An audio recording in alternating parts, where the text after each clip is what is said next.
ಇನ್ನೇನು 2 ಡೇಸ್ ಆದ್ಮೇಲೆ ಡೆಲಿವರಿ ತಗೋಬೇಕು. ನಮಗೆ ಅಲ್ಲಿ ಅಯ್ಯೋ ಶುರು ಆಯ್ತು ಕಣ. ಸರ್ KTM ಕಡೆಯಿಂದ ಆಫರ್ ಬಂದಿದೆ, ನನಗೆ ಮಾತ್ರ ಬಂದಿದೆ ಎಕ್ಸಿಕ್ಯೂಟಿವ್ ಕಡೆಯಿಂದ. ಯಾರಿಗೂ ಹೇಳ್ಬಿಡಿ ನೀವು, ನಿಮಗೆ ಮಾತ್ರ ಕೊಡ್ತಿದ್ದೀನಿ ಸರ್. ಒಂದು 10,000 ಈಗ ಪೇ ಮಾಡಿರಿ ನನಗೆ. ಕರೆಕ್ಟ್ 10,000 ಪೇ ಮಾಡಿರಿ. ನಾನು ಅದೇ ದುಡ್ಡನ್ನು ಅಲ್ಲಿ KTM ಇಂದ KTM ಡಿಸ್ಟ್ರಿಬ್ಯೂಟರ್ ಕಡೆಯಿಂದ ನಾನು ಅಪ್ಲೈ ಮಾಡ್ಕೊಂಡು ತೊಗೋತೀನಿ ಜಾಕೆಟ್ಸು ಮತ್ತು ಈ ಹೆಲ್ಮೆಟ್ನ. ಅದು ಬಂದ ತಕ್ಷಣ ನಿಮಗೆ ರೀಫಂಡ್ ಆಗುತ್ತೆ ನನಗೆ. ಅದು ರೀಫಂಡ್ ಆದ ತಕ್ಷಣ ನಿಮಗೆ ಅದೇ 10,000 ವಾಪಸ್ ಕೊಡ್ತೀನಿ. ನಿಮಗೆ ಖುಷಿ ಇದ್ದರೆ ಒಂದು 2-3 ಸಾವಿರ ನನಗೆ ಕೊಡಿ.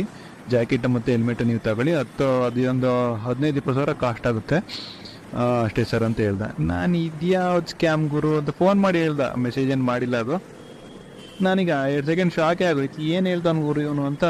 ಒಂದು 10 ಮಿನಿಟ್ಸ್ ಬ್ಯುಸಿ ಇದ್ದೆ ನಾನು. ಸರಿ ಆಮೇಲೆ ಮಾಡ್ತೀನಿ ನಾನು ಅಂತ ಹೇಳ್ಬಿಟ್ಟು ಫೋನ್ ಕಟ್ ಮಾಡಿದೆ. ಆಮೇಲೆ ಯೋಚನೆ ಮಾಡಿ ನೋಡಿದೆ, ಈ ನನ್ನ ಮಗ ಬರೀ ಸ್ಕ್ಯಾಮ್